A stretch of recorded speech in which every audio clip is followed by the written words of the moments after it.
Para Erich Fromm, la civilización moderna desvaloriza a la humanidad. En su escrito ¿Tener o ser?, Fromm describe dos modos diferentes de concebir y vivir la existencia, el de tener o el de ser. Para Fromm, nuestra sociedad industrial nos inclina a un modo concreto de existencia, y este es el de tener. Concretamente nos dice este pensador: como la sociedad en que vivimos se dedica a adquirir propiedades y a obtener ganancias, rara vez vemos una prueba del modo de existencia de ser, y la mayoría considera el modo de tener como el modo más natural de existir, y hasta como el único modo aceptable de vida.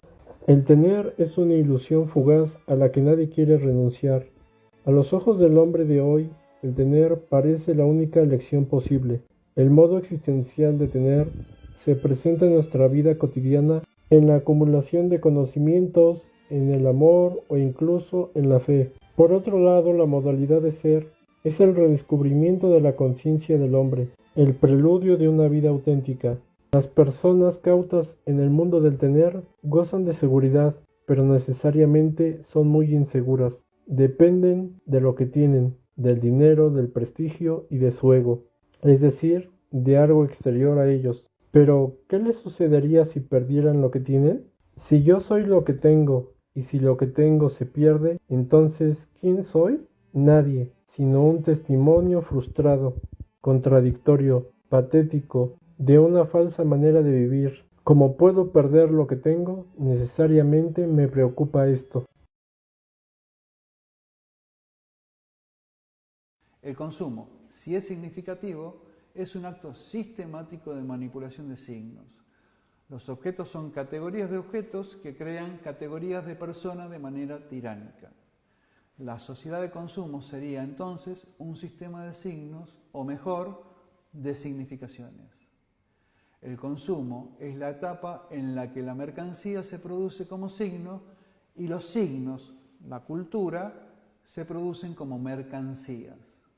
Pero lo más importante es la afirmación del mismo Baudrillard que refiere: el consumo es un sistema de socialización, la satisfacción pasa a ser asocial, deja de ser parte del sistema de consumo.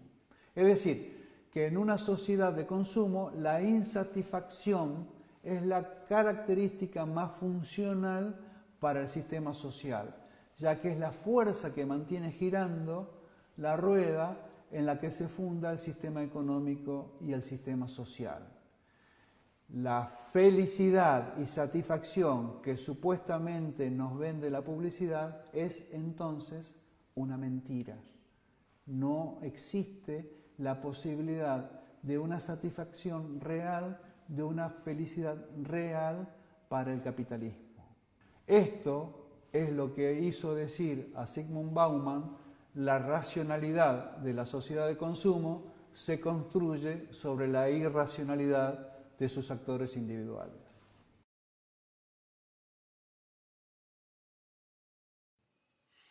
¿Y no cree que hoy en día es muy difícil tener esa armonía cuando vivimos sometidos a un montón de estímulos, bien por la publicidad, bien por una presión social, bien por estatus, bien por luchas que se hacen parte de nuestra vida, que alteran este estado? Pero luchas que tú y yo compramos y avalamos si queremos. Porque podríamos no comprar, podríamos no avalar, podríamos no sostener estas cosas. Podríamos revelarnos a estas cosas que en realidad nos hacen infelices creyendo que nos hacen felices. Déjame que te explique. A principios del siglo XX el mundo entró en lo que se llamó la revolución industrial. A partir de esta revolución industrial se empezó a producir artículos masivamente y en grandes cantidades. Y por supuesto se necesitaba venderlos. Y por supuesto necesitábamos no solo alguien que tenga dinero para comprarlos, sino alguien que tenga deseo de comprarlos. Para que tengan dinero para comprar les dimos trabajo a esta gente, a los obreros de las fábricas. Pero nos faltaba darles el deseo de que lo compren. Y entonces la sociedad inventó la estructura del consumo. Inventó un esquema que era: si tú puedes comprar todo lo que puedes comprar con el dinero que ganas, serás feliz. Y durante casi 50 años la sociedad se lo creyó. Creyó que en realidad sería feliz si consiguiera comprar todo lo que se podía comprar con dinero. A partir de mediados del siglo XX la sociedad empieza a darse cuenta que no es así. Empieza a haber mucha gente que puede comprar todo lo que quiere y que no es feliz de todas maneras. Y entonces la apuesta de la sociedad se redobla creando una especie de filosofía del consumo. La filosofía del consumo es, tienes que tener para poder hacer, porque ¿cómo harías si no tienes? Y tienes que hacer para poder ser alguien en la vida, porque nadie es si no hace. Y el razonamiento es perfecto, y la trampa es maravillosa. Tienes que tener para poder hacer, tienes que hacer para poder ser. Tú quieres ser, tienes que tener. Dedícate a tener, porque si no tienes no haces, y si no haces no eres. O sea, uno es lo que tiene.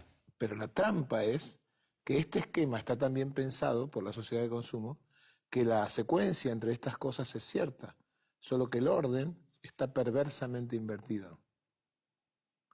Lo que en realidad sucede es que tienes que ser para poder hacer, porque si no eres no haces nada.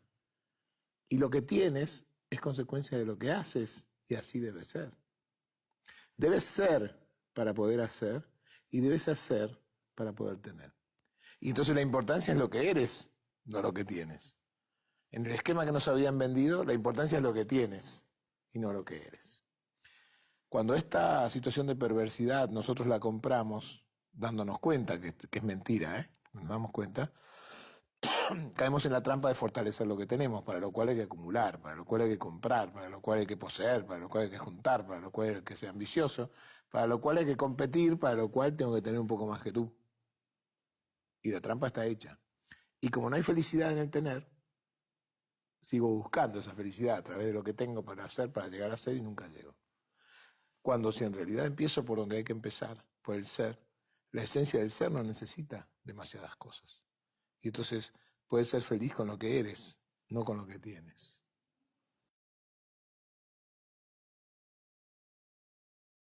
Hace años el sociólogo y filósofo francés Gilles Lipovsky llegó a una conclusión ya mencionada varias veces en este canal, que una sociedad del consumo ilimitado requiere que la gente sienta un deseo ilimitado. Pero, ¿qué es el deseo que no logra cumplirse nunca? Exacto, frustración. Una sociedad de deseo y ambición ilimitada es una sociedad de frustración sin límites.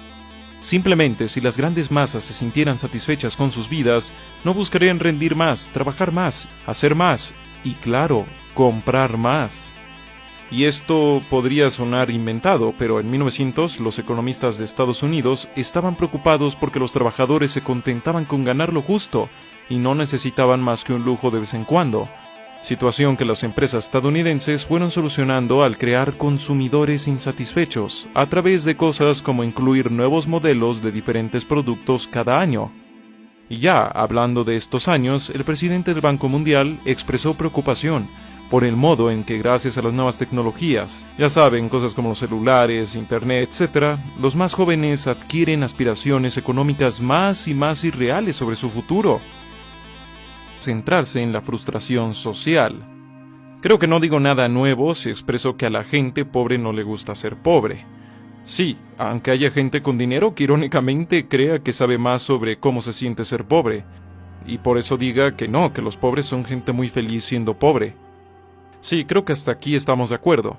Pero puede que a algunos les llegue a sorprender que la gente no necesita ser pobre para sentirse marginada o miserable económicamente hablando. Ahí está el célebre trabajo de Pierre Bourdieu, Un mundo miserable, donde veía que los pobres anhelaban los lujos de la clase media, la media los de la alta los lujos de los ricos. Que no parecía existir una clase social que estuviera satisfecha, que, por el contrario, lo común era fijarse en lo que uno no tiene más que en lo que uno sí tiene. Para ir rápido, puede que no todos seamos pobres o marginados, pero igual no estamos satisfechos con nuestro nivel de vida, más bien estamos frustrados, pues se nos ha enseñado a desear sin parar.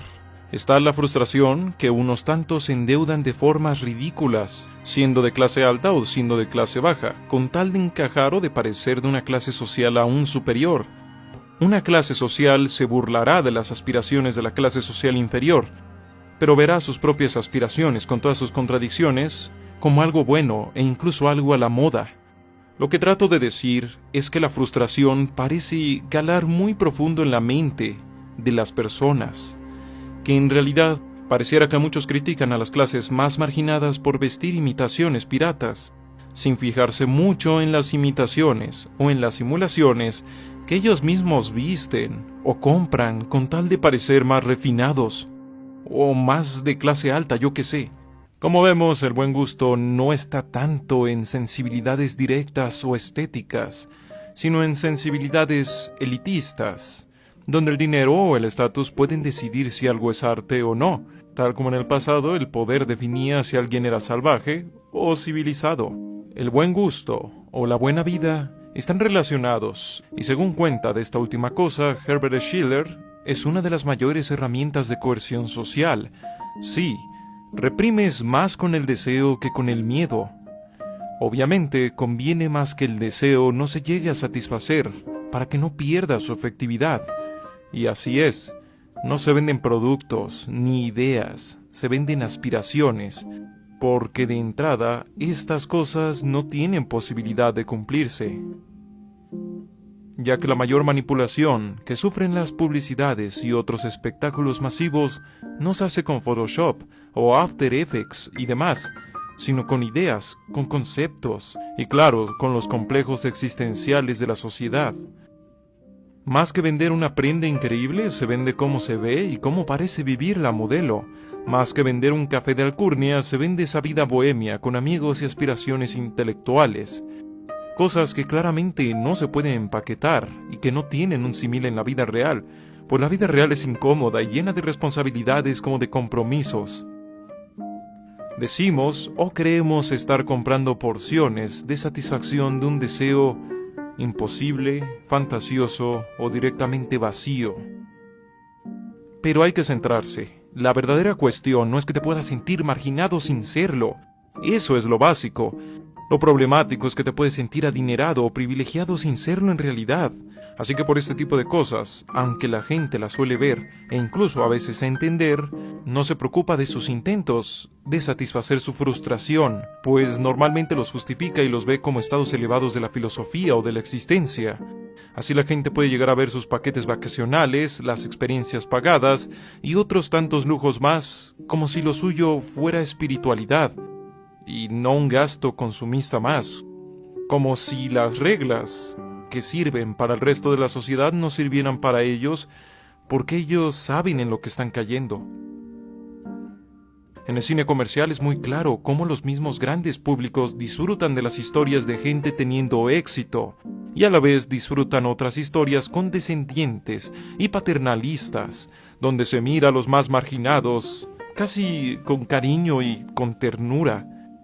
Creo que la única conclusión posible del tema es que parecemos estar muy confundidos y perdidos en cómo de verdad es la riqueza y la pobreza en este mundo, cómo es básicamente las grandes barreras que nos separan. Mucha gente dejará guiar su vida por aspiraciones que quizá nunca va a cuestionar. Frustración al final de cuentas. Una búsqueda de encontrar una moral en medio del vacío. Una moral de la cual podamos sentir que justifica y le da sentido a toda la frustración que inunda nuestras vidas. La sociedad del solo un poco más